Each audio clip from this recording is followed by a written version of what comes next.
សាច់រឿងក៏កម្មមកដល់ថ្ងៃថ្មីយើងគេថាមេរបស់ទូប្រុសរបស់យើងក៏បានសរសើរទៅកាន់ទូប្រុសរបស់យើងជាខ្លាំងដោយសារតែការងាររបស់គាត់គឺ perfect តែម្ដងឆ្លៀតពេលនោះដែរមេរបស់គាត់ក៏បានសួរអំពីទូប្រុសរបស់យើងនឹងថាមានតំណែងតំណងអ្វីជាមួយនឹងតួស្រីរបស់យើងក៏ប៉ុន្តែគាត់គ្រាន់តែនិយាយលេងនោះទេបើសិនជាឯងមានតំណែងតំណងល្អនោះវាកាន់តែល្អហើយបន្តមកទូប្រុសរបស់យើងក៏បានត្រឡប់មកផ្ទះវិញផងដែរហើយគាត់ក៏បាននឹកឃើញនៅពេលដែលគាត់ក៏បានកាន់ដៃជាមួយនឹងឈីអរីភ្លាមនោះឈីអរីក៏បានបង្ហាញខ្លួនអញ្ចឹងហើយទូប្រុសរបស់យើងក៏បានចូលទៅរាក់ទាក់ទៅកាន់នាងសួរអំពីការរៀនសូត្ររបស់នាងលើកដំបូងតើវាយ៉ាងម៉េចដែរក៏ប៉ុន្តែបែរជាឈីអរីក៏បានដកដង្ហើមធំគូកាគ្រាន់តែឃើញបែបនេះគឺគាត់មានការប្រួយបារម្ភទៅកាន់នាងជាខ្លាំងអញ្ចឹងហើយឈីរីក៏បាននិយាយតែម្ដងថានៅពេលដែលនាងក៏បានទៅរៀនជាមួយលោកគ្រូសាណូនោះគឺការគូររូបអេនីមេរបស់នាងគឺមិនសូវល្អប្រហែលទេណាមួយគឺនាងមានជំនាញខាងគូររូបតែ background ឧទាហរណ៍ថាជាតុកឬក៏ជាសភៅអីហ្នឹងប៉ុន្តែការគូររូបអេនីមេនោះគឺនាងមិនចេះស្ទាត់នោះទេក៏ប៉ុន្តែលោកគ្រូសាណូនៅតែលើកទឹកចិត្តទៅកាន់នាងអញ្ចឹងថាវាមិនអីនោះទេការរៀនដំបូងវាតែងតែបែបនេះឯងហើយគាត់នៅតែសរសើរទៅកាន់នាងអញ្ចឹងថាគូររូបលើកដំបូងសោះប៉ុន្តែទទួលបានផលល្អអញ្ចឹងហើយគាត់ក៏បានសួរពីប្រភពរបស់នាងថានាងគឺមកពីណាហើយរស់នៅឯណាទៅណាពេលនោះឈីរីក៏បានផ្លត់មាត់ផងដែរថានាងគឺជាព្រះនាងនៃកោះបាឈីណាលោកគ្រូសាណូគ្រាន់តែលើបែបនេះគឺគាត់ភ្ញាក់ផ្អើលនិងសួរបញ្ជាក់ថាតើនាងគឺជាព្រះនាងប៉ុន្តែជាសំណាងល្អទូស្រីរបស់យើងក៏បាននិយាយកាត់មុនវិញថានាងគឺជាប្រជាជនដែលបានរស់នៅកោះនោះក្រោយពីការបញ្យល់អ្វីហើយនោះលោកគ្រូសាណូក៏បានឲ្យការងាររបស់នាងធ្វើបន្តទៀតដែរចំណែកឈីរីនៅពេលដែលនិយាយបែបនេះហើយគឺនាងមានអារម្មណ៍ថារៀងធូរទ្រូងមែនទែនដោយសារតែអាកំបាំងរបស់នាងគឺមិនត្រូវបែកធ្លាយក្រោយពីការស្ដាប់ចប់ហើយនោះទូប្រុសយើងគឺមានអារម្មណ៍ថាប្រួយបារម្ភទៅកាន់នាងតែម្ដងប៉ុន្តែនៅក្នុងចិត្តរបស់ទូប្រុសយើងគឺដឹងថាការរៀនសូត្ររបស់នាងគឺវាពិបាកដូច្នេះហើយគាត់ក៏ចង់លើកទឹកចិត្តទៅកាន់នាងប៉ុន្តែដោយសារតែអៀនខ្លាំងពេកនោះគាត់ក៏បាននិយាយខុសថាគាត់គឺចង់ឲ្យនាងលើកទឹកចិត្តមកកាន់គាត់អញ្ចឹងហើយក៏ធ្វើឲ្យឈីរីគឺរៀងភ្ញាក់ផ្អើលបន្តិចផងដែរតែត្រូវបានកាត់ចង្វាក់ដោយសារតែបងប្អូនរបស់គូកាក៏បានឃើញពីសកម្មភាពរបស់អ្នកទាំងពីរសួរទៅកាន់អ្នកទាំងពីរថាកំពុងតែធ្វើអ្វីហ្នឹងអញ្ចឹងហើយឈីរីនិងទូប្រុសរបស់យើងក៏បាននិយាយកាត់ផងដែរថាពួកគេនឹងមានកម្រងទៅញ៉ាំសាច់អាំងអញ្ចឹងហើយពួកគេក៏មិនចាំយូរក៏ទៅកន្លែងសាច់អាំងតែម្ដងយូរប្រហែលពួកគេក៏បានទៅដល់កន្លែងញ៉ាំសាច់អាំងក៏ប៉ុន្តែទូស្រីរបស់យើងគឺសប្បាយចិត្តជាងគេតែម្ដងដោយសារតែចំណង់ចំណូលចិត្តគឺចូលចិត្តទៅខាងសាច់អាំងដូចតែគ្នាហ្នឹងអញ្ចឹងហើយពួកគេទាំងអស់គ្នានោះក៏ចាប់ផ្ដើមការសប្បាយរបស់ពួកគេក្នុងការញ៉ាំអាហារពេលយប់នោះទៅមើលទៅពួកគេទាំងអស់គ្នានោះហាក់បីដូចជាគ្រួសារមួយអញ្ចឹងដែលមានសេចក្តីសុខនិងសុភមង្គលក្រោយពីការញ៉ាំសាច់អាំងហើយនោះពួកគេក៏បានដើរដើម្បីត្រឡប់ទៅផ្ទះវិញគូកាក៏បានអរគុណទៅកាន់ឈីអរីដែលបានចូលរួមជាមួយនឹងពួកគេដែរប៉ុន្តែឈីអរីក៏បានប្រាប់ថាមិនអីនោះទេគឺគាត់សប្បាយចិត្តដែរតែបន្តមកឈីអរីក៏បាននិយាយពីរឿងរ៉ាវដែលនាងការនៅកោះនោះតែម្ដងថាការពីមុននោះនៅពេលដែលប្រជាជនរបស់នាងកំពុងតែប្រពកម្មវិធីញ៉ាំសាច់អាំងជុំគ្នានោះគឺនាងមិនអាចចូលរួមបាននោះទ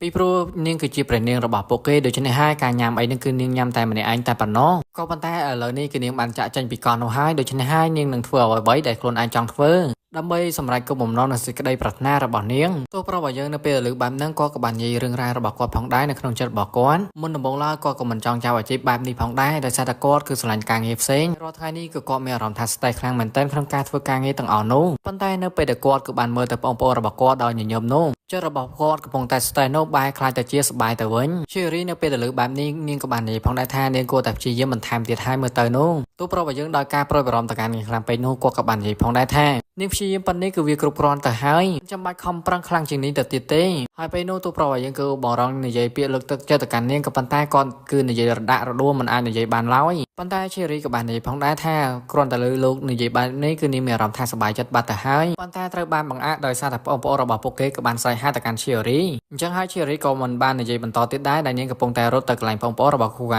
ាចំណែកទូប្រុសរបស់យើងនៅវិញកំណត់របស់គាត់គឺមិននឹងណសោះដោយសារតែគាត់នៅមានពាក្យជាច្រើនដែលនិយាយជាមួយនឹងនាងទៀតបន្តមកសាច់រឿងក៏កាត់ឈុតនៅពេលដែលឈីរីក៏បានសួរទៅកាន់ប្អូនរបស់គូកាតើគូកាគឺគាត់ទៅណាហើយបងប្អូនទាំងពីររបស់គូកាក៏បានប្រាប់ថាប្រហែលជាទូប្រុសរបស់យើងកំពុងតែធ្វើការហើយមកទៅនោះអញ្ចឹងហើយនាងក៏បានទៅចាក់កាហ្វេដើម្បីញ៉ាំក៏ប៉ុន្តែដោយសារតែអារម្មណ៍របស់នាងមិននឹងណនោះហើយតែគិតពីការងារផងគិតពីទូប្រុសរបស់យើងនោះធ្វើឲ្យនាងគឺភ្លឹកអារម្មណ៍បណ្ដាឲ្យកាហ្វេនោះគឺហូរហៀពេញនឹងតែម្ដងក៏មិនដែលប្អូនរបស់គូកាប្រាប់ទេចំណែកគូកានៅវិញនៅក្នុងបន្ទប់កំពុងតែសពេចសពិលដូចគ្នាហ្នឹងដែលគាត់គឺចង់លើកទឹកចិត្តទៅកាន់ឈីរីក៏ប៉ុន្តែគាត់មិនអាចធ្វើបានពីព្រោះនេះគឺជាលើកដំបូងរបស់គាត់នឹងឯងក្នុងការនិយាយលើកទឹកចិត្តទៅកាន់មនុស្សដែលខ្លួនឯងស្រឡាញ់ព្រមនោះទូប្រុសរបស់យើងក៏បានរកឃើញកំណត់មួយដែលក្នុងការលើកទឹកចិត្តទៅកាន់ទូស្រីរបស់យើងគាត់គឺបាននិពន្ធរឿងរ៉ាវរបស់ពួកគេតាំងពីជួរដំបូងជាខ្សែភាពយន្ត Manga ពាក្យលើកទឹកចិត្តទៅកាន់ទូស្រីរបស់យើងជាច្រើននៅក្នុងនោះបន្តមកទៀតសាច់រឿងក៏កាត់មកដល់ពេលព្រឹកគឺថាការនិពន្ធរឿងរបស់ទូប្រុសរបស់យើងក៏បានសម្រេចហើយដោយគាត់ចំណាយពេលត្រឹមតែ1យប់ហើយគាត់ក៏បានគោះទ្វារទូស្រីរបស់យើងនឹងប្រាប់ថាគាត់មានកិច្ចការមួយចង់ឲ្យនាងមើលប៉ុន្តែឈីរីក៏បានតបថានាងកំពុងតែស្លៀកសម្លៀកបំពាក់ដូច្នេះហើយសូមទូប្រុសរបស់យើងគឺចាំនាងបន្តិចទៅ ទូប្រវត្តិយើងគ្រាន់តែលើបែបនេះហើយក៏បានប្រាប់ថាចាំគាត់យកកណ្ដាស់កិច្ចការនេះដាក់នៅក្នុងប្រអប់សារតែភ្លាមនោះស្រាប់តែឈីរីក៏បានបង្ហាញខ្លួននិងប្រាប់ឲ្យទូប្រវត្តិយើងគឺចូលមកក្នុងបន្ទប់របស់នាងមកនៅពេលដែលចូលទៅដល់ភ្លាមនោះឈីរីក៏បានបង្ហាញផងដែរថានាងកំពុងតែរៀនគូអំពីរូបមេងកាមួយដែលលោកគ្រូសាណូក៏បានដាក់កិច្ចការនេះឲ្យនាងធ្វើដើម្បីឲ្យសមត្ថភាពរបស់នាងគឺកាន់តែប្រសើរក្រោយពីការនិយាយឲ្យនោះទូស្រីរបស់យើងក៏បានលើករឿងអំពីទូប្រុសរបស់យើងថាចង់ឲ្យនាងគឺពិនិត្យមើលកិច្ចការអ្វីតែនៅពេលដែលនាងគឺបាននិយាយបែបនេះឲ្យទូប្រុសយើងក៏បានយកអាកណ្ដាស់កិច្ចការនេះគឺលាក់ពីក្រោយខ្នងគាត់តែម្ដងដែលគាត់គឺអៀនខ្លាំងពេកហើយយើងដឹងថាចរិតរបស់មនុស្សស្រីហ្នឹងនៅពេលដែលយើងព្យាយាមលាក់អ្វីទៅកាន់នាងនោះនាងគឺតែងតែចង់មើលនឹងឯងហើយទូប្រុសរបស់យើងនៅវិញនៅពេលដែលនាងយកបានអញ្ចឹងហើយធ្វើឲ្យគាត់គឺបិទភ្នែកតែម្ដងដោយសារតែគាត់អត់ហ៊ានមើលនោះទេគាត់អៀនខ្លាំងពេកចំណែកឈីរីនៅវិញនៅតែបន្តការមើលមួយស្លឹកហើយមួយស្លឹកទៀតភ្លាមនោះទូប្រុសរបស់យើងក៏បានចោលអារម្មណ៍ទៅកាន់ឈីរីថានាងកំពុងតែមុខឡើងក្រហមជាពិសេសនាងកំពុងតែចង់ស្រក់ទឹកភ្នែកដូច្នេះហើយទូប្រុសរបស់យើងក៏បានសួរទៅកាន់នាងថាតើនាងមិនអីទេឬហើយឈីរីក៏បានតបថាគឺនាងអត់អីនោះទេហើយនាងនៅតែបន្តការមើលរូបមេងកាដែលទូប្រុសរបស់យើងក៏បាននិពន្ធឡើងនឹងឯងដែលនិយាយអំពីពួកគេតាំងពីជួបគ្នាដំបូងរហូតមកដល់ពេលនេះនិងអនុស្សាវរីយ៍ជាច្រើនដែលពួកគេក៏បានធ្វើជាមួយនឹងគ្នាជាពិសេសអត្ថន័យនៅក្នុងរឿងទាំងអស់នោះទូប្រុសយើងក៏បានសរសេរពីការលើកទឹកចិត្តរបស់គាត់ទៅកាន់នាងជាពិសេសនៅក្នុងសាច់រឿងនោះក៏បានសរសេរអំពីខ្លួនឯងផងដែរឲ្យទៅកាន់ទូស្រីរបស់យើងគឺបានដឹងទូស្រីរបស់យើងនៅពេលដែលនាងគឺបានមើលចប់ហើយនោះធ្វើឲ្យនាងគឺចាប់ផ្ដើមស្រក់ទឹកភ្នែកតែម្ដងនិងអរគុណទៅកាន់ទូប្រុសរបស់យើងក្នុងការលើកទឹកចិត្តមកកាន់នាងហើយទូប្រុសរបស់យើងបង្រន់យកដៃរបស់គាត់ដើម្បីជូតទឹកភ្នែករបស់នាងហើយក៏ប៉ុន្តែគាត់មិនហ៊ាននោះទេក៏ប៉ុន្តែឈេរីក៏បានយកដៃទូប្រុសយើងមកប៉ះនឹងថ្ពាល់របស់នាងហើយនាងក៏បាននិយាយថានាងនឹងរក្សាវាឲ្យបានល្អហើយទុកជាអនុស្សាវរីយ៍របស់នាងតែម្ដងស្រឡាញ់អ្នកណាម្នាក់មិនមែនដោយសារតែគាត់បានផ្ដល់នៅអ្វីដែលអ្នកត្រូវការទេប៉ុន្តែដោយសារតែគាត់បានផ្ដល់ឲ្យអ្នកនៅអារម្មណ៍ដ៏អស្ចារ្យមួយដែលអ្នកមិនធ្លាប់គិតថាអ្នកត្រូវការវាអ្នកប្រៀបដូចជាពន្លឺព្រះអាទិត្យដ៏កក់ក្ដៅអ្នកប្រៀបដូចជាស្ករដ៏ផ្អែមស្អិតអ្នកជាអ្នកដូច្នេះហើយទើបខ្ញុំស្រឡាញ់អ្នកនេះគ្រាន់តែជាទស្សនៈរបស់ admin នោះទេបើសិនជាអ្នកណាយល់ក៏មិនប្រាប់ admin ផងណាក្រោយពីការលើកទឹកចិត្តទៅកាន់ឈីរីហើយនោះទូប្រុសរបស់យើងនៅតែបន្តកិច្ចការរបស់គាត់ដដែលប៉ុន្តែភ្លាមនោះស្រាប់តែមានអ្នកណាម្នាក់ក៏បានខំមកកាន់ទូប្រុសរបស់យើងហើយគ្មាននរណាឆ្ងាយនោះទេគឺជាលោកគ្រូសាណូនឹងតែម្ដងដែលគាត់ក៏បានសួរទៅកាន់ទូប្រុសរបស់យើងថាឯងគឺបានធ្វើអ្វីទៅកាន់ឈីរីនៅពេលដែលគាត់ក៏បាននិយាយពីឈ្មោះរបស់ឯងនោះធ្វើឲ្យនាងគឺមុខឡើងក្រហមជាពិសេសគឺនាងធ្វើអ្វីមិនត្រូវនោះទេនៅពេលនោះចំណែកទូប្រុសរបស់យើងនៅវិញគ្រាន់តែលើដំណឹងនេះភ្លាមធ្វើឲ្យគាត់កាំងយកមកមិនដឹងថានិយាយបែបម៉េចនោះទេអញ្ចឹងទៅទូប្រុសរបស់យើងក៏បានប្រាប់ទៅកាន់លោកគ្រូតែម្ដងថាគាត់ហើយនឹងឈីរីនឹងកំពុងតែមានស្នេហាជាមួយនឹងគ្នានឹងឯងសាច់រឿងក៏កម្មមកដល់ទូស្រីរបស់យើងនៅវិញនាងកំពុងតែធ្វើកិច្ចការរបស់នាងនៅក្នុងបន្ទប់ក៏ប៉ុន្តែនាងមានអារម្មណ៍ថា stress ខ្លាំងមែនទែននៅពេលដែលនាងក៏បានក៏លេចឃើញกระดาษទូប្រុសរបស់យើងក៏បាននិពន្ធឡើងនោះទឹកមុខរបស់នាងប្រែជាញញឹមតែម្ដងជាពិសេសគឺនាងមានកម្លាំងចិត្តដើម្បីធ្វើកិច្ចការរបស់នាងបន្តទៅមុខទៀតសាច់រឿងក៏កាត់ឈុតនៅពេលដែលទូប្រុសរបស់យើងកំពុងតែដាំបាយនិងធ្វើម្ហូបជាច្រើនពេលនោះឈីរីក៏បានលួចមើលទៅកាន់ទូប្រុសរបស់យើងកំពុងតែធ្វើម្ហូបនឹងឯងពេលនោះដែរទូប្រុសរបស់យើងក៏បានចាប់អារម្មណ៍ទៅកាន់នាងហើយគាត់ក៏បាននិយាយអារម្មណ៍សួស្ដីទៅកាន់នាងនៅពេលដែលឃើញទូប្រុសរបស់យើងគឺកូនម៉ូនីមកកាន់គាត់អញ្ចឹងគាត់ក៏បានកូនម៉ូនីទៅកាន់ទូប្រុសរបស់យើងគឺដូចគ្នាអូយនៅពេលនេះខ្ញុំមានស្នេហ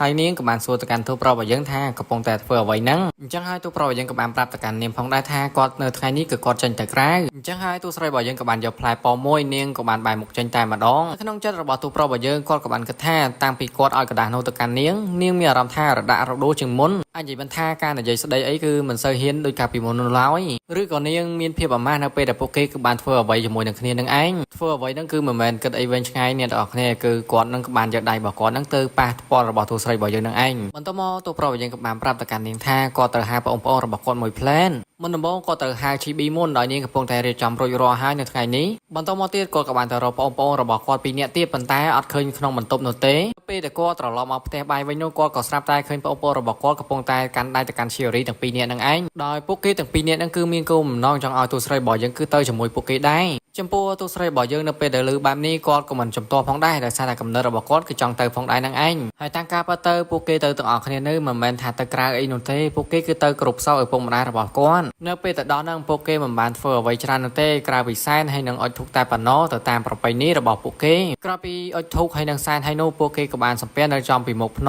ដើម្បីថ្វាយឧទ្ទិសទៅកាន់ឪពុកម្ដាយរបស់គូកាបន្ទាប់ពីសែនហើយនោះពួកគេក៏បានរៀបចំដើម្បីទៅកន្លែងញ៉ាំអីម្ដងគូកាក៏បានប្រាប់ថានៅពេលដែលពួកគេក៏បានមកមើលភ្នោឪពុកម្ដាយរបស់គាត់ហើយនោះពួកគេត្រូវតែមកញ៉ាំអីនៅកន្លែងនេះពីព្រោះនៅទីកន្លែងនេះគឺវាមានទេសភាពស្អាតខ្លាំងណាស់បន្ទាប់ពីរាយរាប់ហើយនោះពួកគេក៏ចាប់ផ្ដើមញ៉ាំអាហារនៅពេលនោះតែម្ដងហើយ Cherry ក៏បាននិយាយថានេះគឺមានអារម្មណ៍ថាសប្បាយចិត្តខ្លាំងណាស់នៅពេលនេះ Chibi ក៏បាននិយាយថានៅពេលដែលរត់ដល់នោះគឺនាងមិនដែលមកនោះទេប៉ុន្តែនៅថ្ងៃនេះគឺនាងបានមកគឺនាងមានអារម្មណ៍ថាសប្បាយចិត្តខ្លាំងណាស់ប៉ុន្តែនាងមានអារម្មណ៍ថាខ្វះអៀនទៅកាន់ទូប្រុសរបស់យើងប្រហែលជា2-3ភាគទៀតអ្នកនរគ្នានឹងដឹងពីចិត្តរបស់ Chibi ហើយ មានអីបងរបស់គូកាក៏បាននិយាយឡើងតែម្ដងថាទូស្រីរបស់យើងនឹងគឺជាមិត្តស្រីរបស់គូកាធ្វើឲ្យ GB ក៏គាំងយកតែម្ដងនៅពេលទៅលើចម្លើយនេះសម្បីតែទូប្រុសយើងក៏ដូចគ្នាណាស់អីតែទូស្រីរបស់យើងទេមានអារម្មណ៍ថាសប្បាយចិត្តប៉ុន្តែទូប្រុសរបស់យើងក៏បានប្រាប់ទៅកាន់ GB ផងដែរថាពួកគេទៅតែចាប់ផ្ដើមទេ GB នៅពេលទៅលើចម្លើយនេះហើយនាងក៏មិនថាអីនោះដែរនាងមានតែពាក្យជូនពរទៅកាន់អ្នកទាំងពីរតែការជូនពរនេះធ្វើឲ្យពួកគេទាំងពីរនាក់នេះកំពុងតែសប្បាយចិត្តរីករាយនឹងឯងទីឯអ្នក single នេះទេកំពុងតែមើលពិបាកចិត្តនឹងឯង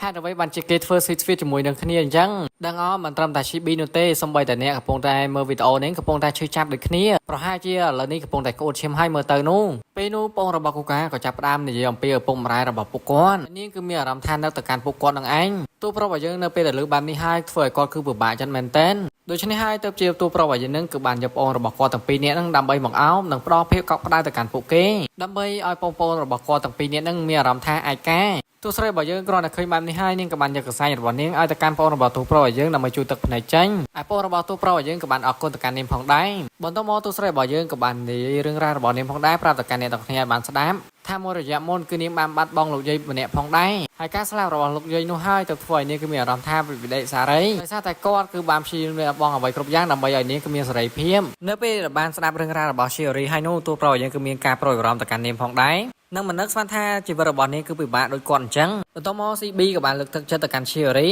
ដើម្បីឲ្យនាងក៏បានធូរស្រាលនៅពេលដែលនាងគឺបានរំលឹករឿងចាស់ៗមកនិយាយបន្ទាប់មកសាច់រឿងក៏កាត់ឈុតនៅពេលដែលពួកគេកំពុងតែរៀបចំដើម្បីត្រឡប់ទៅផ្ទះវិញពេលនោះទូប្រុសរបស់យើងក៏បានកលេចឃើញទូស្រីរបស់យើងកំពុងតែកាន់ថង់បាយនោះគាត់ក៏បានចោទអារម្មណ៍ថាគាត់ភ្លេចសែនអ្វីទៅកាន់ម្ដាយរបស់គាត់ដូច្នេះហើយគាត់ក៏បានប្រាប់ទៅកាន់បងប្អូនរបស់គាត់ទាំង3នាក់ថាគាត់ភ្លេចសែននំឲ្យទៅកាន់ប៉ាម៉ាក់ហើយឥឡូវនេះពួកឯងគឺទៅមុនគាត់ចោះទូប្រុសរបស់យើងក៏មិនចាំយូរគាត់ក៏បានស្ទុះទៅយកតែម្ដងចំណែកទូស្រីរបស់យើងក៏បានឃើញផងដែរនៅពេលដែលឃើញអញ្ចឹងបងរបស់គូកាក៏បានស្រែកហៅទៅកាន់ Sherry ថាឲ្យត្រឡប់ទៅផ្ទះផងដែរក៏ប៉ុន្តែបាត់ Sherry បាត់ឈឹងតែម្ដងនៅពេលនោះតាមការពិតទៅ Sherry កំពុងតែធ្វើដំណើរដើម្បីទៅជាមួយនឹងទូប្រុសរបស់យើងនឹងឯងហើយទូប្រុសរបស់យើងនៅពេលដែលឃើញអញ្ចឹងគាត់ក៏បានភ្ញាក់ផ្អើលនិងប្រាប់ថាមិនទៅជាមួយនឹងបងរបស់គាត់អញ្ចឹងប៉ុន្តែបែរជានាងតបថាគឺនាងចង់ទៅជាមួយទូប្រុសរបស់យើងផងដែរមិនយូរប្រហែលទូប្រុសរបស់យើងក៏បានសែននំមកឲ្យទៅកាន់ម្ដាយឪពុករបស់គាត់ហើយចំណែកទូស្រីរបស់យើងក៏បានសំពះទៅកាន់ភ្នូររបស់គាត់និងប្រាប់ផងដែរថានាងគឺជាមិត្តភក្តិរបស់ទូប្រុសរបស់យើងភ្លាមនោះគូកាក៏ចាប់ផ្ដើមសំពះប្រាប់ទៅកាន់ឪពុកម្ដាយរបស់ពួកគាត់តែម្ដងថានាងគឺជាមិត្តស្រីរបស់គាត់ធ្វើឲ្យ Sherry គឺភ្ញាក់ផ្អើលតែម្ដងហើយនាងក៏បានកន្លះពាក្យសម្ដីថានាងគឺជាមិត្តស្រីរបស់ទូប្រុសរបស់យើងបន្ទាប់ពីគោរពភ្នូរហើយនោះពួកគេក៏បានធ្វើដំណើរដើម្បីទៅផ្ទះវិញហើយសាច់រឿងក៏កាន់នៅពេលយប់យើងគិតថា Sherry គឺកំពុងតែអៀនទៅកាន់ទូប្រុសរបស់យើងនឹងឯងហើយទូប្រុសរបស់យើងក៏បានណែនាំគាត់ឲ្យទៅកាន់ឪពុកម្ដាយរបស់គាត់គឺបានដឹងថានាងគឺជាមិត្តស្រីរបស់គាត់នឹងឯងជាពិសេសនាងមិនត្រឹមតែគិតប៉ុណ្្នឹងទេនាងក៏បានគិតដល់វែងឆ្ងាយដល់ថ្ងៃកន្លែងរៀបការទៅទៀតនោះអូយនៅពេលនេះខ្ញុំខ្លាចទៅជាប្រពន្ធគេហើ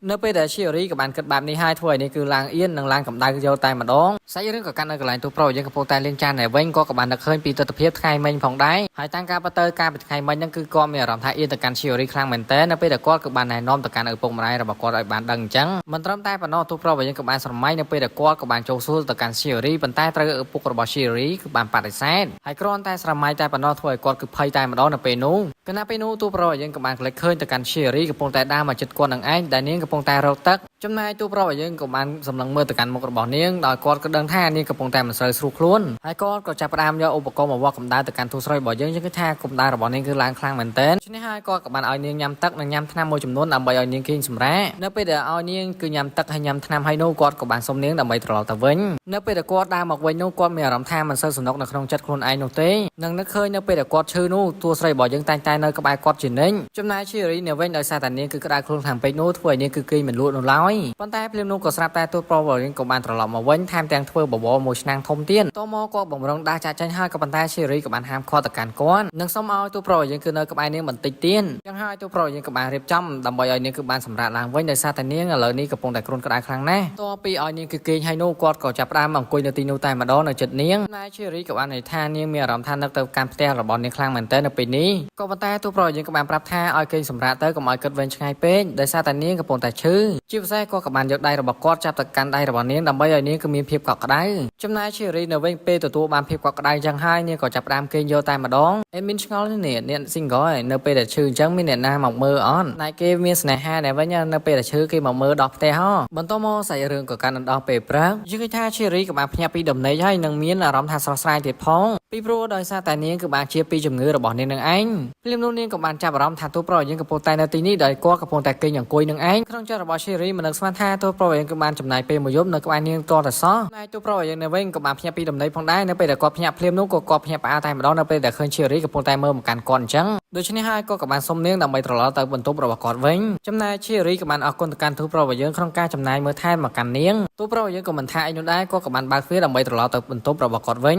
ភ្លាមៗនោះស្រាប់តែ Cherry ក៏បានស្ទុះឡើងលើនិងអោបទៅកាន់តួប្រយើងពីក្រោយតែម្ដងនៅពេលនោះធ្វើឲ្យតួប្រយើងគឺមានអារម្មណ៍ថាភ្ញាក់ផ្អើលនៅពេលដែលនាងបានអោបមកកាន់គាត់ពីក្រោយអញ្ចឹងស្រាប់តែអារម្មណ៍របស់គាត់គឺព្រួយបារម្ភទៅកាន់នាងផងនោះគាត់ក៏បានអោបទៅកាន់ Cherry ពេញដៃតែម្ដងមកយាយអ្នក single នៅពេលដែលឃើញគេ sweet អញ្ចឹងមានអារម្មណ៍ថាឈឺចាប់អត់នោះអត់មានឃើញគេ sweet អញ្ចឹងឈឺចាប់រត់ទៅចងកឯណាប្រាប់ឲ្យហើយក្រោយពីការអោបឲ្យនោះពួកគេក៏បានដកឃ្លាឡើងនឿនដោយសារតែពួកគេគឺមានអារម្មណ៍ថាអៀនខ្លាំងមែនតើនៅពេលនោះបន្ទាប់មកបងប្អូនរបស់គូការទាំងពីរនាក់នឹងក៏បានបើកទ្វារចូលមកនិងសួរទៅកាន់ទូប្ររបស់យើងថាហេតុអ្វីបានជានៅបន្ទប់របស់ Cherry អញ្ចឹងប៉ុន្តែ Cherry ក៏បានប្រាប់ថាពួកគេកំពុងតែធ្វើការងារនឹងឯង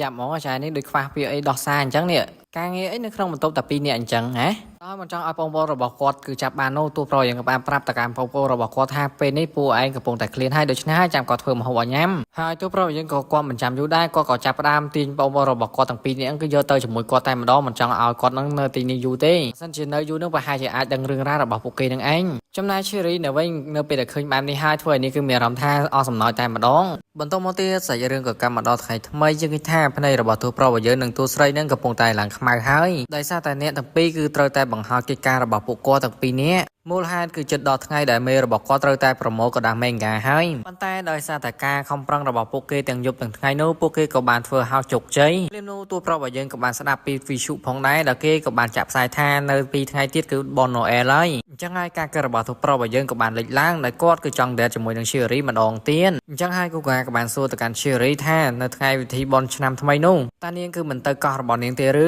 Cherry ក៏បានតទៅវិញថានាងគឺមិនបានទៅណាទេគឺនាងនៅទីនេះផងដែរតួប្ររបស់យើងគឺសួរនឹងគឺចង់មានន័យបែបម៉េចនៅពេលដែលលើបែបនេះហើយតួប្ររបស់យើងគឺសប្បាយចិត្តតែម្ដងនិងសួរទៅកាន់តួស្រីរបស់យើងថាតើចូលរួមមួយពួកគាត់អត់នៅថ្ងៃពិធីបនចូលឆ្នាំថ្មីនេះភ្លាមនោះបងប្អូនរបស់គូការក៏បានបើកទ្វារនិងសួរទៅកាន់អ្នកទាំងពីរថាកំពុងតែនិយាយអ្វីហ្នឹងអញ្ចឹងហើយតួប្ររបស់យើងក៏បានប្រាប់ទៅកាន់បងប្អូនរបស់គាត់ទាំងពីរនាក់ថាគាត់កំពុងតែនិយាយអំពីផែនការចូលឆ្នាំថ្មីនេះឯងដូច្នេះហើយធ្វើឲ្យបងប្អូនរបស់គាត់ទាំងពីរនាក់គឺសប្បាយចិត្តតែម្ដងបងទី2ក៏បានប្រាប់ទៅកាន់តួប្ររបស់យើងឲ្យបានដឹងថាអាពៅកំពុងតែចង់បានសាន់តាអធិស្ឋានអ្នកនរគ្នាគឺកាដូពីសាន់តាអញ្ចឹងហើយ Cherry ក៏បានប្រាប់តែម្ដងថាសាន់តាគឺជាលោកតាម្នាក់ដែលគាត់នឹងគឺបានកាន់កាដូជាច្រើនបានចូលទៅតាមផ្ទះនីម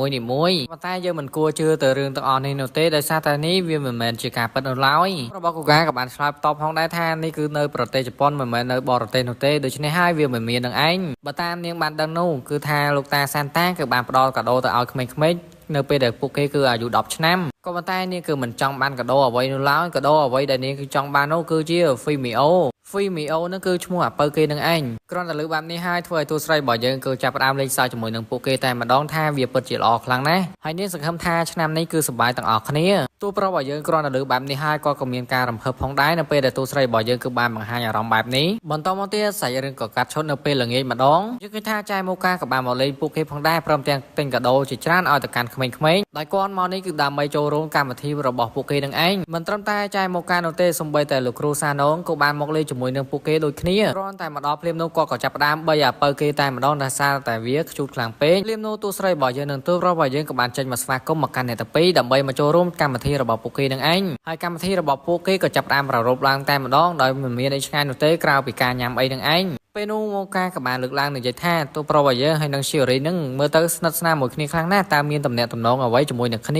ភ្លាមនោះបងប្អូនរបស់គូការក៏បាននិយាយផងដែរថាគូការហើយនឹង Cherry នឹងគឺជាគូស្នេហ៍នឹងគ្នាទើបតែថ្មីទេមកការគ្រាន់តែលើកបែបនេះគឺគាត់ភ្ញាក់ផ្អើលតែម្ដងដោយសារតែលើកមុនឃើញអ្នកទាំងពីរដូចជាមិនសូវស្និទ្ធសោះនៅពេលដែលគាត់មកជួបអ្នកទាំងពីរលើកទី2នោះស្រាប់តែអ្នកទាំងពីរនេះគឺខ្លាចទៅជាសង្សារបាត់ទៅហើយបន្តមកទៀតមកការក៏បាននិយាយរឿងរ៉ាវការពីនៅក្មេងជាមួយនឹងតួប្រុសរបស់យើងថានៅពេលដែលនាងគឺមានរបួសជើងនោះតួប្រុសរបស់យើងហាក់បីដូចជាបរិសុទ្ធជីសេះសអញ្ចឹងតែងតែបារម្ភមកកាន់នាងនៅពេលដែលលើបែបនេះហើយតួប្រុសរបស់យើងក៏បាននិយាយផងដែរថាការនោះដោយសារតែគាត់ប្រួយបារម្ភខ្លាំងពេកពីព្រោះរបួសជើងរបស់នាងគឺរបួសខ្លាំងណាស់ Cherry នៅពេលលើបែបនេះហើយធ្វើឲ្យនាងគឺមានអារម្មណ៍ថាអៀនក្បាច់តែម្ដងដោយសារតែតួប្រុសរបស់យើងគឺជាមនុស្សដែលចិត្តល្អខ្លាំងណាស់បន្តមកទៀត Chibi ក៏បានលើកឡើងនិយាយអំពីតួប្រុសរបស់យើងថានៅពេលដែលតួប្រុសរបស់យើងគឺបាននៅក្បែរម្កាននាងនោះគឺគាត់តែងតែមើលថែម្កាននាងហាក់បីដូចជាឪពុកនឹងកូនអញ្ចឹង ទូប្រុសរបស់យើងគ្រាន់តែគេសរសើរបែបនេះហើយធ្វើឲ្យគាត់អៀនខ្វាច់យកតែម្ដងចំណែកទូស្រីរបស់យើងនៅវិញនៅតែបន្តពេញចិត្តទៅកាន់ទូប្រុសរបស់យើងដដែលថាទូប្រុសរបស់យើងក៏បានស័ក្តិសមខ្លាចទៅជាគូដណ្ដឹងរបស់នាងខ្លាំងណាស់ទូប្រុសរបស់យើងក៏បានព្យាយាមប្រាប់ទៅកាន់ប្អូនរបស់គាត់ថាកុំឲ្យនិយាយអំពីគាត់ទៀតគាត់អៀនខ្លាំងណាស់ប៉ុន្តែដឹងស្រាប់ហើយប្អូនរបស់គាត់គឺមិនសូវស្ដាប់នៅឡើយដោយនិយាយអំពីទូប្រុសយើងបន្តទៀតទៅអំពីអំពើល្អៗដែលទូប្រុសរបស់យើងក៏បានធ្វើនឹងឯងក្រោយពីការនិយាយរឿងរ៉ាវរបស់ទូប្រុសរបស់យើងចប់ហើយនោះម៉ូក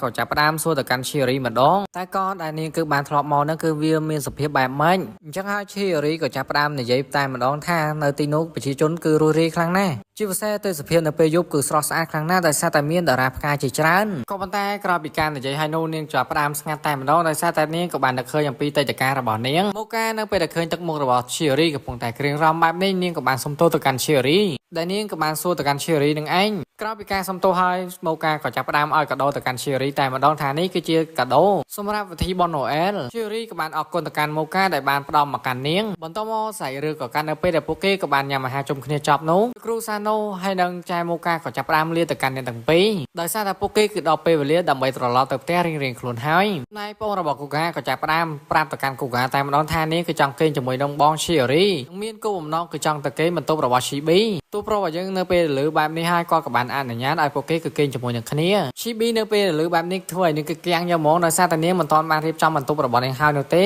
តមកទៀតយើងឃើញថាហ្វូមីអូនឹងគាត់ក៏បានគេងតែម្នាក់ឯងនៅក្នុងបន្ទប់ចំណែកឈីរីហើយនិងបងរបស់គូកាម្នាក់ទៀតគឺបានទៅលេងជាមួយនឹងឈីប៊ីឈីរីក៏បានសរសើរទៅកាន់ឈីប៊ីក្នុងការរៀបចំបន្ទប់ឲ្យបានស្អាតបន្ទាប់មកពួកគេទាំងពីរនាក់ក៏ចាប់ផ្ដើមអង្គុយនិយាយគ្នាលេងដោយឈីរីក៏បានលើកឡើងនិយាយថាពួកគេគឺចង់ខ្លាចទៅជាមិត្តភក្តិនឹងគ្នានៅត្រង់កន្លែងនេះអេមានចង់បញ្ជាក់ថាពួកគេគឺចង់ស្និទ្ធស្នាលជាងមុននឹងឲ្យពួកគេគឺហៅឈ្មោះពិតរបស់ពួកគេនឹងគឺរៀងៗខ្លួននៅប្រទេសជប៉ុនបើសិនជាយើងមិនស្និទ្ធស្នាលគ្នានោះទេយើងហៅគេនឹងត្រឹមតែត្រកូលទេតែប្រសិនបើយើងជាមិត្តភក្តិជិតស្និទ្ធឬក៏បងប្អូនឬក៏ប៉ាម៉ាក់អីហ្នឹងគឺយើងមានសិទ្ធិហៅឈ្មោះពិតរបស់គ្នាទៅវិញទៅមកបានទោះស្រីរបស់យើងនៅពេលដែលឈីប៊ីកំពុងតែនិយាយអំពីរឿងមិត្តភក្តិនោះធ្វើឲ្យនាងចាប់ផ្ដើមសងសង្ហាត់តែម្ដងនឹងចាប់ផ្ដើមនិយាយពាក្យពិតរបស់នាងប្រាប់ទៅកាន់អ្នកទាំងអស់គ្នានោះហើយទូប្រុសរបស់យើងបង្រងនឹងបើកទ្វារចូលហើយក៏ប៉ុន្តែគាត់ក៏បានឈប់ដោយសារតែគាត់ចង់ស្ដាប់ទៅកាន់ឈីរីនិយាយបន្ទាប់មកឈីរីក៏បាននិយាយរឿងអាកំបាំងរបស់នាងប្រាប់ទៅកាន់អ្នកទាំងពីរឲ្យបានដឹងថានៅលើកោះនោះតាមការពិតទៅនាងគឺជាព្រះនាងរបស់ពួកគេទូប្រុសរបស់យើងនៅពេលដែលលើបែបនេះហើយធ្វើឲ្យគាត់ភ្ញាក់ផ្អើលតែម្ដងមិននឹកស្មានថាទូស្រីរបស់យើងក៏បាននិយាយរឿងអាកំបាំងរបស់នាងប្រាប់ទៅកាន់អ្នកទាំងពីរឲ្យបានដឹង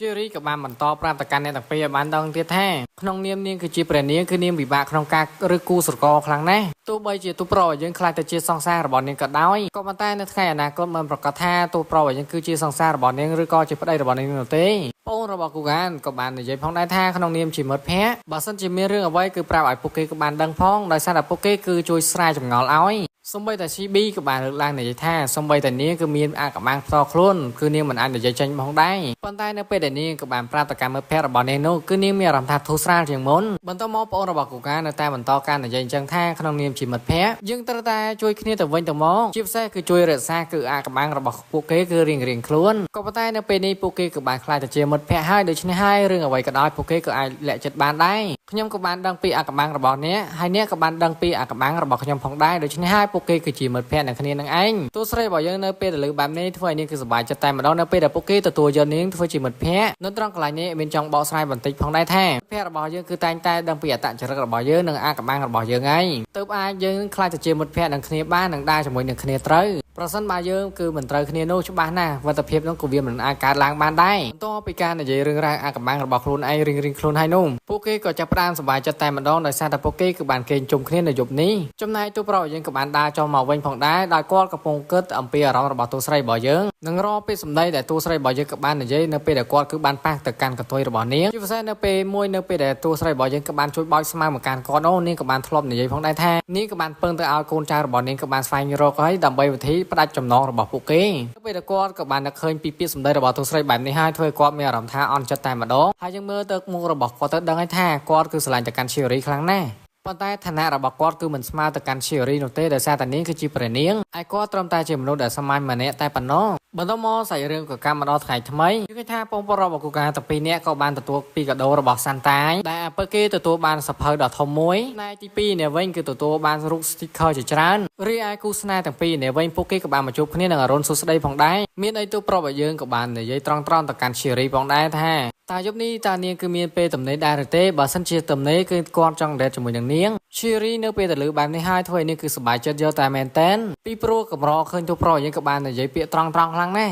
សាច់រឿងក៏កម្មម្ដងឪពុកម្ដាយរបស់ឈីរីនៅវិញដោយម្ដាយរបស់គាត់គឺមានការប្រួយបារម្ភទៅកាន់ឈីរីដដែលជាពិសេសនាងគឺមានគោលបំណងចង់ឲ្យទូស្រីរបស់យើងគឺត្រឡប់មកផ្ទះវិញហើយសាច់រឿងក៏កាត់ឈុតនៅពេលវិធីបុណ្យណូអែលក៏ចាប់ផ្ដើមឡើងយើងគិតថាមានមនុស្សជាច្រើនក៏បានចូលរួមយើងគិតថាទូប្រុសនិងទូស្រីរបស់យើងទាំងពីរនាក់ហ្នឹងកំពុងតែដើរជាមួយនឹងគ្នាដោយសារតែនេះគឺជាការដេតរបស់ពួកគេនឹងឯងពេលនោះឈីរីក៏បានកលេចឃើញដើមដែលគេតំណាងឲ្យវិធីបុណ្យគ្រីស្មាស់នោះមូលហេតុដោយសារតែការតុបតែងរបស់ពួកគេនឹងគឺស្អាតខ្លាំងណាស់ដូច្នេះនាងក៏បានយកទូរស័ព្ទដើម្បីមកថតទុកជាអនុស្សាវរីយ៍សូម្បីតែទូប្រុសយើងក៏បានសរសើរក្នុងការតុបតែងរបស់ពួកគេផងដែរចំណែកឈីរីនៅវិញគឺសប្បាយចិត្តជាងគេតែម្ដងដោយសារតែនេះទើបតែលើកទី1នោះទេដែលនាងគឺមានសេរីភាពក្នុងការដើរក្នុងវិធីបុណ្យមួយនេះបន្តមកនាងក៏បានលើកឡើងនិយាយផងដែរថានាងមានអារម្មណ៍ថាស្និទ្ធទៅកាន់ទូប្រុសយើងគឺកាន់តែខ្លាំងទៅហើយសូម្បីតែនាងគឺមិនយល់ពីចិត្តខ្លួនឯងផងដែរឬក៏វាមកពីចំណងស្នេហារបស់ពួកគេដែលបានភ្ជាប់គ្នានោះឯទូប្រុសយើងគឺមានគំនិតដូចជាមួយនឹងឈីរីអញ្ចឹងថាគាត់គឺមិនយល់ដូចគ្នាថាវាមកពីកត្តាអ្វីក៏ប៉ុន្តែគាត់មិនខ្វល់នោះទេអ្វីដែលគាត់សំខាន់នោះគឺគាត់គឺស្រឡាញ់ទៅកាន់នាងខ្លាំងណាស់ហើយខ្ញុំគឺចង់ឲ្យស្នេហ៍មួយនេះនៅតែបន្តកើតឡើងដដែលទោះបីជាចំណងស្នេហារបស់ពួកគេត្រូវបានកាត់ផ្ដាច់ក៏ដោយ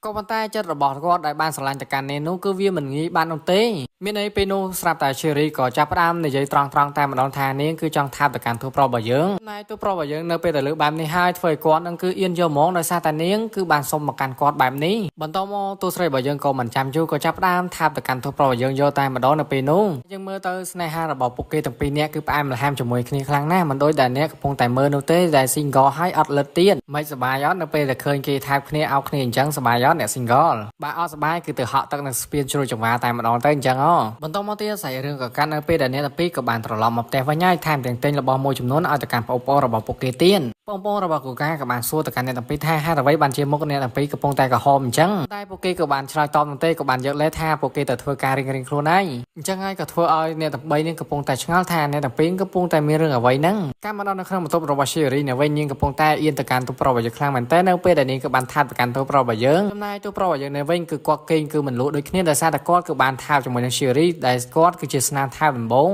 រីឯឈីរីនៅវិញនាងកំពុងតែគិតថានៅពេលដែលនាងក៏បានថាបទៅកាន់ទូប្រុសរបស់យើងហ្នឹងថាបចំនៅកន្លែងណាខ្លះនៅចំចំហៀងឬក៏ចំនៅចំពីមុខពីព្រោះនៅពេលនោះនាងក៏បានបិទភ្នែកដូច្នេះហើយនាងមិនដឹងថាថាបនៅត្រង់ណានោះទេជាពិសេសនាងក៏បានកំណត់ម៉ោងថានាងក៏បានថាជាមួយទូប្រុសយើងគឺមានរយៈពេលប៉ុន្មានអញ្ចឹងហើយដល់នាងក៏ចាប់ផ្ដើមផ្ទៀងមើលក៏ស្រាប់តែបានតែ20វិនោះទេអញ្ចឹងហើយនាងក៏បានសន្យានឹងខ្លួនឯងថានៅពេលដែលលើកក្រោយគឺថាឲ្យបានយូរជាងនេះនៅទីបំផុតនាងក៏បានរកតម្រុយក្នុងការថាបតែម្ដងថាវាមានរយៈពេលយូរប៉ុន្តែភ្លាមនោះក៏ស្រាប់តែនាងរបបពីដៃតែម្ដងដោយសារតែមាននរណាម្នាក់ក៏បានផ្ញើអ៊ីមែលមកកាន់នាងនៅពេលដែលនាងក៏បានយកទូរស័ព្ទរបស់នាងមកមើលមកវិញនោះក៏ស្រាប់តែឃើញអ៊ីមែលរបស់ម៉ាក់របស់នាងក៏បានឆ្លើយតបមកកាន់គាត់តែ Cherry នៅពេលនេះកំពុងតែនៅឯណាគ្រាន់តែឃើញសារម្ដាយរបស់នាងក៏បានផ្ញើមកនេះហើយធ្វើឲ្យនាងចាប់ផ្ដើមក្រៀមក្រំតែម្ដងនៅពេលនោះសាច់រឿងក៏កម្មមកដល់ថ្ងៃថ្មីយើងឃើញថាអ្នកទាំងពីរនៅតែអឹមអៀនជាមួយនឹងគ្នាដដែលជាពិសេសទូប្រុសរបស់យើងក៏បានឃើញពីស្នាមឋានដំបូងរបស់គាត់ជាមួយនឹង Cherry បន្តមក Cherry ក៏បានចាប់ផ្ដើមនិយាយទាំងអឹមអៀនថាគឺនាងបានលើដំណឹងពីកោះរបស់នាងហើយឥឡូវនេះអញ្ចឹងហើយទូប្រុសរបស់យើងក៏បានតបថាតើពួកគេគឺបានរកឃើញពីរបៀបផ្ដាច់ចំណងហើយតើមែនទេអត់ទេគឺម្ដាយរបស់ខ្ញុំគឺបានតាក់ទងមកកាន់នាងថាឲ្យត្រឡប់ទៅវិញប៉ុន្តែចិត្តរបស់នាងគឺមិនចង់ត្រឡប់ទៅវិញតតែសោះទូប្រុសរបស់យើងគ្រាន់តែឃើញបែបនេះហើយគាត់ក៏មានអារម្មណ៍ថារៀងពិបាកចិត្តចំនួននាងបន្តិចផងដែរក៏ប៉ុន្តែគាត់នៅតែប្រាប់ទៅកាន់ Cherry ថាតើនាងគឺមានពេលដំណេរឬទេអញ្ចឹងមកជួយរៀបចំកម្មវិធីបំប្រពៃណីជារបស់ពួកយើង Cherry ក៏បានយកព្រមទាំងពាក្យសំណារបស់ទូប្រុសយើងគឺភ្លាមយកហ្មងអញ្ចឹងហើយពួកគេក៏ចាប់ផ្ដើមរៀបចំផ្ទះនិងទៅទិញបន្លែជាមួយគ្នាទៀតផងថែមទាំងទិញសម្ភារៈមួយចំនួនដែលត្រូវមកតុបតែងនៅក្នុងផ្ទះទៀតហើយយើងគិតថាមិនត្រឹមតែទូប្រុសរបស់យើងនិងទូស្រីរបស់យើងទេគឺមានបងប្អូនរបស់គាត់ពីរនាក់ទៀតបានមកជួយរៀបចំពេលរៀបចំហើយនោះពួកគេគឺអស់កម្លាំងពីខ្លួនតែម្ដងដោយសារតែពួកគេគឺបានរៀបចំមួយព្រឹកហើយភ្លាមនោះ Cherry ក៏បានសួរទៅកាន់អ្នករាល់គ្នាតើមានកម្រងអ្វីទៀតអត់បងរបស់គូកាក៏បានតបថាពួកគេត្រូវតែញ៉ាំអាហារជុំគ្នានៅពេលចូលឆ្នាំពេលនោះស្រាប់តែលើសំឡេងរបស់ទូប្រុសយើងក៏បានលូកមាត់ទៅកាន់បងរបស់គាត់នឹងថាតោះទៅលេងទីសក្ការៈបូជាអញ្ចឹងហើយពួកគេទាំង4នាក់មិនចាំយូរក៏ធ្វើដំណើរដើម្បីទៅលេងទីសក្ការៈបូជានឹងឯងហើយពួកគេក៏បានមកសំពះនៅទីសក្ការៈបូជាចំណែក Cherry នៅវិញគាត់តែឃើញហ្នឹងក៏នាងធ្វើតាមដែរដោយសារតែនាងគឺមិនសូវស្គាល់ពីទម្លាប់រស់នៅទីនេះនៅប្រហែលទេ ក្រោយពីការសំភាសឲ្យនៅប្អូនរបស់កូកាក៏បាននាំអ្នកដើម្បីនឹងដើម្បីទៅលេងផ្សងសំណាងកូកាក៏បានឲ្យសម្បត្តិទៅផ្សងសំណាងទៅកាន់ទូស្រីរបស់យើងដែរដើម្បីឲ្យនាងលេងជាមួយនឹងពួកគេផងដែរហើយប្អូនរបស់កូកានឹងគឺគោលបំណងគឺចង់បានតុក្កតាដ៏ធំមួយនេះតែនៅពេលដែលនាងផ្សងនឹងគឺអត់បានសំណាងអ្វីសោះឡើយបានត្រឹមតែស្ករគ្រាប់តែប៉ុណ្ណោះមិនត្រឹមតែប្អូនទី2ទេសូម្បីតែកូកានិងអាបើគេងគឺដូចគ្នាក៏ប៉ុន្តែជាចុងក្រោយឈេរីគឺសំណាងជាងគេតែម្ដងដោយនាងក៏បានចាប់ផ្ដើមចាប់រង្វាន់ត្រូវរង្វាន់ធំហើយម្ចាស់ហាងនោះក៏បានចាប់ផ្ដើមប្រាប់តែម្ដងថាអ្នកទាំងអស់គ្នានឹងគឺឈ្នះទៅកន្លែងរមណីយដ្ឋានមួយរយៈពេលពេញមួយយប់ក្រោយពីការឈ្នះហើយនោះឈេរីក៏ចាប់ផ្ដើមស្រែកយកតែម្ដងថាតោះពួកយើងគឺទៅលេងរមណីយដ្ឋានទឹកក្តៅទាំងអស់គ្នាហើយរមណីយដ្ឋានទឹកក្តៅនោះគឺនៅជិតក្បែរភ្នំដ៏ធំមួយដោយពួកគេមិនចាំយូរក៏ចាប់ផ្ដើមទៅដល់ទីនោះតែម្ដងដោយពួកគេគឺសប្បាយចិត្តមែនតើនៅពេលនោះពីព្រោះពួកគេទាំងអស់គ្នានឹងមិនងាយដើរលេងបែបនេះនោះទេខណៈពេលទូស្រីកំពុងតែរៀបចំអីវ៉ាន់របស់នាងនៅក្នុងកាតាក៏ស្រាប់តែឃើញទូរស័ព្ទរបស់នាងនឹងម្ដាយរបស់គាត់កំពុងតែខលមកកាន់គាត់ទូស្រីរបស់យើងក៏ចាប់ផ្ដើមចុចបិទឡើងលឿនឯទើបប្រុសរបស់យើងក៏បានឆ្ងល់ថាតើកំពុងតែធ្វើអ្វីហ្នឹងក៏ប៉ុន្តែនាងក៏បានតបថាតោះពួកយើងគឺត្រូវតែរៀបចំដើម្បីទៅងូតទឹកក្តៅទាំងអស់គ្នាអញ្ចឹងហើយក៏ធ្វើឲ្យទូប្រុសយើងចាប់ផ្ដើមភ័យអយនៅពេលនោះឈេរីក៏ចាប់ផ្ដើមយកប្អូនរបស់កូកាដើម្បីទៅងូតទឹកជាមួយនឹងគ្នាដោយសារតែពួកគេគឺជាស្រីស្រីបន្តមកសាច់រឿងក៏កាត់ឈុតនៅពេលដែលឈេរីកំពុងតែងូតទឹកជាមួយនឹងអ្នកដទៃផ្សេងទៀតដែលនាងទើបតែប្រាប់ទៅកាន់ប្អូនរបស់កូកាបានដឹងថានាងទើបតែលើកទី1នៅទេដែលបានងូតទឹកជាមួយនឹងពួកគេរួមគ្នាប្អូនរបស់កូកាក៏ចាប់ផ្ដើមលើកឡើងថាវាមិនអីនោះទេចាំនាងគឺបង្រៀនក្នុងការងូតទឹកក្តៅទាំងអស់គ្នានេះឯងចឹងហើយក៏ធ្វើឲ្យឈេរីក៏បានអរគុណទៅកាន់នាងផងដែរចំណែកតួប្រុសរបស់យើងឯវិញពេលខ្លះក៏គាត់បានលួចគិតទៅកាន់ឈេរីផងដែរធ្វើឲ្យគាត់គេអៀនយកហ្មងហើយតាមការពិតទៅបរិសុទ្ធភាពយ៉ាងណាក៏ដោយក៏មានកំណត់ខូចអាខាងចឹងដែរជាពិសេសប្រុសដែលអ្នកកំពុងមើលអញ្ចឹងតែ admin មួយទេគឺល្អ perfect ហ្មងអត់ចឹងទេក្រោយពីការងូតទឹកក្តៅហើយនោះតួស្រីរបស់យើងក៏បានសរសើរទៅកាន់ទឹកក្តៅនោះផងដែរថាវាពិតជាអស្ចារ្យខ្លាំងណាស់ប៉ុន្តែពេលនោះតួប្រុសយើងក៏បានខ្សឹបទៅសួរទៅកាន់នាងថាតើកន្ទុយរបស់នាងនៅពេលដែលងូតទឹកហ្នឹងគឺពួកគេគឺបានឃើញអត់ប៉ុន្តែនាងក៏បានប្រាប់ថាមិនអីនោះទេនាងគឺបានយកចេញបាត់ទៅហើយអាចនិយាយបានថាគឺនាងលាក់នៅកន្លែងណាមួយអញ្ចឹងទៅគ្រាន់តែលើបែបនេះហើយតួប្រុសរបស់យើងក៏ឡើងកម្ដៅខ្លួនតែម្ដងដោយសារតែគាត់គឺបានគិតវែងឆ្ងាយដោយសារតែគាត់គឺឡើងកម្ដៅខ្លាំងពេកនោះរហូតដល់វិលមុខពេញតែនឹងធ្វើឲ្យឈេរីកំពុងតែប្រុសអារម្មណ៍នឹងឯងអូយច្រេញអ្នកមានស្នេហាដល់កយនេះនៅរមណីយដ្ឋានដែលពួកគេក៏បានឈ្នះរង្វាន់នឹងមិនត្រឹមតែងូតទឹកក្តៅនិងសម្រាប់នោះទេថែមទាំងមានអាហារហូបចុកដោយហ្វ្រីទៀតបន្តមកសាច់រឿងក៏កាត់នៅពេលយប់យើងឃើញថាបងប្អូនទាំងពីរនាក់របស់គូកាគឺបានគេងលក់ហើយចំណែកទូប្រុសយើងនៅវិញគាត់ក៏បានយកជើងរបស់គាត់ទៅតាមទឹកក្តៅប៉ុន្តែព្រាមនោះស្រាប់តែឈេរីក៏បានបង្ហាញខ្លួនឲ្យនាងគឺចង់មកលេងទីនេះផងដែរផ្សេងនាងក៏បានមកអង្គុយចិត្តទូប្រុសយើងទៀតធ្វើឲ្យទូប្រុសយើងកំពុងតែអៀនខ្វាច់ទៅកាន់នាងយកហ្មងមិនត្រឹមតែប៉ុណ្ណោះឈេរីក៏បានខ្សឹបទៅកាន់ទូប្រុសយើងថានៅក្នុងយប់នេះតើយើងធ្វើអ្វីអត់ហើយទូប្រុសយើងនៅវិញក៏បានអៀនហើយក៏បានឆ្លើយយកព្រមតាមការពិតទៅឈេរីក៏បានបង្ហាញ iPad របស់នាងឲ្យទៅកាន់ទូប្រុសយើងក៏បានឃើញថានេះហើយអ្វីដែលនាងគឺចង់លេងជាមួយនឹងលោកចំណែកទូប្រុសយើងគឺគៀងយកហ្មងបានត្រឹមតែឆ្លើយអឺតែប៉ុណ្ណោះហើយតាមការពិតទៅឈេរីគឺចង់បង្ហាញថា iPad គឺអាចគូររូបមេងកាបាននឹងប្រាប់ឲ្យទូប្រុសយើងគឺសាកល្បងមើលទៅនៅពេលដែលទូប្រុសយើងគឺសាកល្បងនោះគឺមានអារម្មណ៍ថាវាងាយស្រួលខ្លាំងណាស់បន្តមកទៀតអ្នកទាំងពីរក៏បានអង្គុយនិយាយគ្នាលេងដោយទូប្រុសយើងក៏បានចោទសួរទៅកាន់តួស្រីរបស់យើងផងដែរថាអ្នកពិតជាមិនចង់ទៅផ្ទះរបស់នាងវិញទេឬអញ្ចឹងហើយឈេរីក៏ចាប់ផ្ដើមបកស្រាយប្រាប់ទៅកាន់ទូប្រុសយើងឲ្យបានដឹងថានៅពេលដែលនាងគឺបានចាក់ចេញពីកោះរបស់នាងនោះគឺគ្មានអ្នកណាដែលអនុញ្ញាតឲ្យនាងគឺចាក់ចេញទេដោយសារតែនាងគឺចង់ចេញដោយខ្លួនឯងមូលហេតុដោយសារតែនៅពេលដែលលោកយាយរបស់នាងគឺបានចែកឋានទៅនោះលោកយាយរបស់នាងគឺបានផ្ដាំឲ្យនាងគឺមានសេរីភាពនិងប្រាប់ទៅកាន់អ្នករាល់គ្នាថាឲ្យឈេរីគឺធ្វើអ្វីដែលនាងចង់ធ្វើទៅតែលើកនេះគឺនាងមិនបានស្ដាប់បង្គាប់ម្ដាយរបស់នាងនោះទេបាទនាងគឺបានរត់ចាក់ចេញពីកោះនោះតែឥឡូវនេះយើងគួរតែបកការនិយាយគ្នាពីការដើរលេងវិញទៅបន្តមកទូប្រុសយើងក៏បានឆ្លើយប្រាប់ផងដែរថាគឺគាត់មានការព្រួយបារម្ភទៅកាន់នាងហើយអារម្មណ៍របស់គាត់នៅពេលនេះហាក់បីដូចជាមិនចង់ឲ្យនាងគឺត្រឡប់ទៅវិញនោះទេប៉ុន្តែឥឡូវនេះគឺគាត់សុំតែម្យ៉ាងនោះទេនៅពេលដែលនាងចាក់ចេញទៅគាត់សុំថាឲ្យនាងគឺរីករាយជាមួយនឹងពួកគេទោះស្រីរបស់យើងគ្រាន់តែលើបែបនេះហើយនាងក៏ចាប់ផ្ដើមផ្អែកខ្លួនរបស់នាងគឺទៅស្មារបស់ទូប្រុសរបស់យើងធ្វើឲ្យទូប្រុសរបស់យើងគឺអៀនយកហ្មងដោយសារតែទោះស្រីរបស់យើងក៏បានបង្ហាញពីអារម្មណ៍របស់នាងផងដែរថានាងគឺចង់នៅទីនេះឈេរីក៏បាននិយាយថានៅពេលនេះគឺនាងមានអារម្មណ៍ថាសប្បាយចិត្តខ្លាំងណាស់ដោយសារតែនាងគឺបានដឹងថាទូប្រុសយើងគឺយល់ចិត្តពីនាងច្បាស់ណាស់សាច់រឿងក៏កាន់ដល់ពេលព្រឹកយើងឃើញថាទូប្រុសយើងក៏បាន Good morning ទៅកាន់បងប្អូនរបស់គាត់ទាំងពីរនាក់ផងដែរប៉ុន្តែការនិយាយរបស់គាត់នឹងហាក់បីដូចជាមនុស្សដែលកំពុងតែអត់បានគេអញ្ចឹងភ្លាមនោះឈេរីក៏បានមកដល់ឯទូប្រុសយើងក៏បានបង្ហាញពីរូបភាពដែលពួកគេក៏បានថតជុំគ្នាផងដែរនៅពេលនោះតួស្រីរបស់យើងក៏ប្រាប់ឲ្យទូប្រុសយើងក៏បាញ់រូបទាំងអស់នោះមកក៏ប៉ុន្តែភ្លាមនោះក៏ស្រាប់តែម្ដាយរបស់នាងក៏បានខំមកកាន់នាងគ្មានជំរឿននោះតួស្រីរបស់យើងក៏បានលើកលេខទូរស័ព្ទរបស់គាត់និងនិយាយជាមួយនឹងគាត់ដោយម៉ាក់របស់គាត់ក៏បានព្យាយាមនិយាយគំរាមទៅកាន់ឈេរីផងដែរថាបើសិនជាមិនមកនោះទេគាត់នឹងទៅយកឯងទៅដល់ទីនោះហើយមានអីទូប្រុសរបស់យើងក៏បានយកទូរស័ព្ទពីឈេរីមកនិយាយម្ដងមុនដំបូងគាត់ក៏បានឆ្លើយប្រាប់ទៅ កាន់ម៉ាក់របស់ជារីឲ្យបានដឹងថាគាត់គឺជាមិត្តប្រុសរបស់ជារីហើយឥឡូវនេះពួកគេកំពុងតែដើរលេងជាមួយនឹងគ្នាចឹងហើយក៏ធ្វើឲ្យម៉ាក់របស់ជារីក៏ភ្ញាក់ផ្អើលតែម្ដងនៅពេលនោះពីព្រោះតួប្រុសរបស់យើងនៅពេលដែលគាត់បាននិយាយហ្នឹងគឺនិយាយលឿនថែមទាំងនិយាយឮខ្លា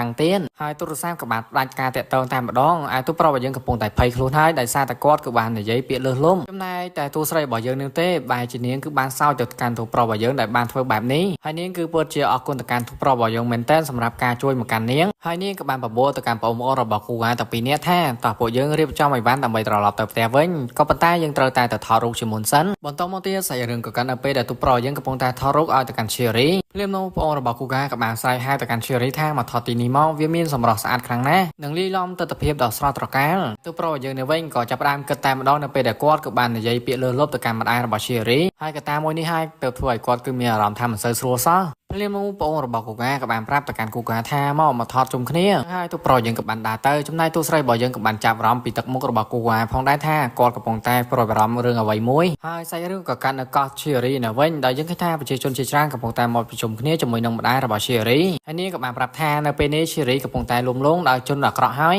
ដូច្នេះនាងនឹងធ្វើដំណើរដើម្បីទៅយកឈេរីដើម្បីត្រឡប់មកវិញមិនត្រឹមតែម្ដាយរបស់ឈេរីនោះទេសូម្បីតែឪពុករបស់គាត់ក៏បានចូលរួមក្នុងដំណើរទៅយកឈេរីត្រឡប់មកវិញផងដែរសាច់រឿងក៏កម្មរកន្លែងឈេរីនៅវិញនាងកំពុងតែសប្បាយចិត្តក្នុងការទិញបតោងដើម្បីធ្វើជាខុសផលជាមួយនឹងទូប្រុសរបស់យើងភ្លាមនោះទូប្រុសរបស់យើងក៏បានឮសំឡេងទូរស័ព្ទរបស់ឈេរីកំពុងតែរោរហូតបែបនេះគាត់ក៏បានប្រាប់ទៅកាន់ឈេរីផងដែរថាហេតុអ្វីបានជាមិនលើកអញ្ចឹងតែឈេរីក៏បានតបមិនអីនោះទេវាគ្រាន់តែជារឿងធម្មតាតែប៉ុណ្ណោះសម្រាប់នាងកុំឲ្យទូប្រុសយើងគឺមានការព្រួយបារម្ភទៅលើរឿងនឹងខ្លាំងពេកប៉ុន្តែទូប្រុសយើងក៏បានចាប់ផ្ដើមបន្តពីខ្លួនឯងថាដោយសារតែគាត់ទៅឲ្យរឿងនេះវាកាន់តែស្មុគស្មាញឈេរីនៅពេលដែលឃើញទូប្រុសយើងបែបនេះហើយនាងក៏បាននិយាយខ្លាំងៗតែម្ដងថានៅពេលនេះគឺនាងមានអារម្មណ៍ថាសប្បាយចិត្តខ្លាំងណាស់ដូច្នេះទូប្រុសយើងកុំឲ្យមានអារម្មណ៍ថាស្ដោកស្ដាយក្នុងការធ្វើអ្វីមួយមើលមានអីឈេរីក៏ចាប់ផ្ដើមដាក់ផាំងទៅកាន់ទូប្រុសយើងផងដែរថាលោកគឺមិនយល់ពីទំនុកចិត្តរបស់ខ្ញុំទេឬក៏លោកឥឡូវនេះគឺបានបាត់ទំនុកចិត្តទៅហើយតែលោកដឹងទេនៅពេលដែលលោកកំពុងតែឡើងក្រហមនិងអៀនខ្មាស់មកកាន់នាងនោះអារម្មណ៍ទាំងអស់នោះក៏វាប៉ះពាល់មកដល់នាងផងដែរមានអីក៏ធ្វើឲ្យទូប្រុសយើងឡើងស្ពឹកមុខតែម្ដងនៅពេលដែលនាងគឺនិយាយស្ថាឲ្យបែបនេះហើយតាំងកាលបាត់ទៅនាងគឺមានគោលបំណងថាចង់ឲ្យមនុស្សដែលខ្លួនឯងស្រឡាញ់ហ្នឹងកុំឲ្យមើងងាយខ្លួនឯងពេកនៅត្រង់កន្លែងនេះឯមានចង់បញ្ជាក់ឲ្យបានដឹងថាប្រសិនបើយើងស្រឡាញ់គ្នានឹងខ្លាចតែជាគូសង្សារនឹងគ្នាហើយនោះយើងកុំឲ្យបោះបង់គ្នានៅពេលដែលមានបញ្ហាបែបនេះជាពិសេសបរិសុទ្ធគឺកុំឲ្យចោះចាញ់នៅអ្វីដែលពួកគេគឺបានជួបប្រទះដើម្បីជំនះរាល់ឧបសគ្គទាំងឡាយណាដែលវានឹងត្រូវជួបនៅថ្ងៃអនាគតប្រសិនបើយើងមិនមានភាពក្លាហាននៅក្នុងខ្លួនក្នុងការការពារមនុស្សដែលខ្លួនឯងស្រឡាញ់នោះទេច្បាស់ណាស់ស្នេហាមួយនេះវាមិនអាចគង់វង្សនិងយូរអង្វែងបាននៅឡើយទូប្រុសយើងនៅពេលដែលស្ដាប់ហេតុផលហើយនោះទូប្រុសយើងក៏ចាប់ផ្ដើមដួលជង្គង់យកតែម្ដងដោយសារតែគាត់គឺអស់កម្លាំងខ្លាំងពេកនៅពេលដែលរាងកាយរបស់គាត់កំពុងតែសន្លប់នោះឯព្រលឹងរបស់គាត់នៅវិញកំពុងតែស្ថិតនៅលំហផ្កាយដ៏ច្រើននៅក្នុងចិត្តរបស់គាត់ក៏បានគិតថាតើគាត់ត្រូវតែចោះចាញ់បែបនេះតើមែនទេក៏ប៉ុន្តែគាត់ត្រូវតែបដិញ្ញាចិត្តថាដើម្បីមនុស្សដែលខ្លួនឯងស្រឡាញ់គាត់ត្រូវតែព្យាយាមធ្វើអ្វីក៏ដោយឲ្យតែឈេរីគឺនៅតែក្បែរគាត់ជានិញគណៈពេលនោះគាត់ក៏ចាប់ផ្ដើមបើកភ្នែកមកវិញក៏ឃើញតែឈេរីកំពុងតែអង្គុយនៅពីមុខគាត់ហើយនាងមានការព្រួយបារម្ភទៅកាន់ទូប្រុសរបស់យើងជាខ្លាំងដោយសារតែឃើញទូប្រុសយើងគឺបានសន្លប់នៅមុខរបស់នាងបែបនេះហើយទូប្រុសរបស់យើងក៏បានប្រាប់ថាដោយសារតែគាត់គឺវល់មុខខ្លាំងពេកឥឡូវនេះគាត់មិនអាចសំបីតែដើរបានបន្តមកឈេរីក៏បានគ្រាទូប្រុសយើងងើបឡើងដើម្បីទៅរកកន្លែងអង្គុយស្រួលបួលបន្ទាប់ពីរកកន្លែងអង្គុយបានហើយនោះទូស្រីរបស់យើងក៏បានហុចទឹកមួយដបឲ្យទៅកាន់ទូប្រុសរបស់យើងញ៉ាំនិងប្រាប់ថាលើកក្រោយគឺត្រូវតែចេះថែរក្សាខ្លួនឲ្យបានល្អផងជាពិសេសហ្នឹងគឺសុខភាពតែម្ដងបន្តមកទូប្រុសយើងក៏បាននិយាយថានៅពេលដែលឃើញទឹកមុខរបស់នាងគឺខឹងបែបនេះវាគួរឲ្យស្រឡាញ់ខ្លាំងណាស់ប៉ុន្តែភ្លាមនោះក៏ស្រាប់តែទូស្រីរបស់យើងក៏បានតបវិញផងដែរថាលោកឯងក៏ត្រូវតែស្រឡាញ់ខ្លួនឯងឲ្យបានច្រើនកុំឲ្យបាត់ទំនុកចិត្តនឹងខ្លួនឯងពេកដូចអំបញ្ញមិញអញ្ចឹងភ្លាមនោះបងប្អូនរបស់គូការទាំងពីរនាក់ក៏បានមកសួរទៅកាន់អ្នកទាំងពីរថាតើមានបញ្ហាអីមែនគូការក៏បានឆ្លើយតបថាអត់មានរឿងអីនោះទេគ្រាន់តែពួកគេគឺកំពុងតែសប្បាយចិត្តតើភ្លាមនោះបងរបស់គូការក៏បានឲ្យបន្តោងមួយគូឲ្យទៅកាន់ទូប្រុសរបស់យើងហើយបន្តោងមួយគូនោះគឺវាមានផ្កាយដ៏ធំមួយជាពិសេសគឺមានផែនទីទីតាំងរបស់កោះរបស់ឈេរីបន្តមកទៀតទូប្រុសយើងក៏បានហុចមួយឲ្យទៅកាន់ឈេរីនិងប្រាប់ទៅកាន់ឈេរីផងដែរថានេះគឺជាបន្តោងខុសផលជាមួយនឹងគាត់ហើយឈេរីនៅវិញគឺសប្បាយចិត្តតែម្ដងដោយសារតែនេះគឺជាបន្តោងខុសផលជាមួយនឹងគ្នានាងក៏សន្យាថានាងនឹងរក្សាវាទុកឲ្យបានល្អជាទីបំផុតបន្តមកទៀតឈេរីក៏បានហុចដៃឲ្យទៅកាន់ទូប្រុសយើងដើម្បីចាប់ដៃជាមួយនឹងនាងហើយទូប្រុសយើងក៏សប្បាយចិត្តផងដែររួចក៏បានយកដៃរបស់គាត់ចាប់ដៃទៅកាន់ឈេរីតែម្ដងការធ្វើបែបនេះគឺចង់បង្ហាញថាពួកគេគឺស្រឡាញ់គ្នាមិនងាយងាករេនោះទេហើយក៏ជាគូស្នេហ៍ដ៏ផ្អែមល្ហែមជាទីបំផុតបន្តមកទៀតសាច់រឿងក៏កាន់នៅពេលយប់យើងឃើញថាអ្នកទាំង4កំពុងតែធ្វើដំណើរមកដល់ខ្លោងទ្វារផ្ទះរបស់ពួកគេហើយមានអីនៅពេលទៅដល់នឹងក៏ភ្ញាក់ផ្អើលតែម្ដងដោយសារតែឃើញម្ដាយឪពុករបស់ឈេរីកំពុងតែអង្គុយចាំមកកាន់នាងត្រឹមតែឪពុកម្ដាយរបស់ឈេរីនោះទេសម្បីតែដៃឆ្វេងដៃស្ដាំក៏មកផងដែរ Siri នៅពេលដែលឃើញបែបនេះហើយធ្វើឲ្យនាងគឺភ្ញាក់ផ្អើលតែម្ដងមិននឹកស្មានថាឪពុកម្ដាយរបស់នាងក៏បានមកដល់ទីនេះហើយម្ដាយរបស់ Siri ក៏បានប្រាប់ទៅកាន់ Siri ថាតោះយើងត្រូវតែត្រឡប់ទៅផ្ទះរបស់យើងវិញ Siri ក៏បាននិយាយទាំងញោមមកថាអ្នកម៉ាក់គ្រាន់តែលើបែបនេះហើយធ្វើឲ្យ Kuga និងប្អូនៗរបស់ Kuga គឺភ្ញាក់ផ្អើលមិននឹកស្មានថានេះគឺជាម្ដាយរបស់ Siri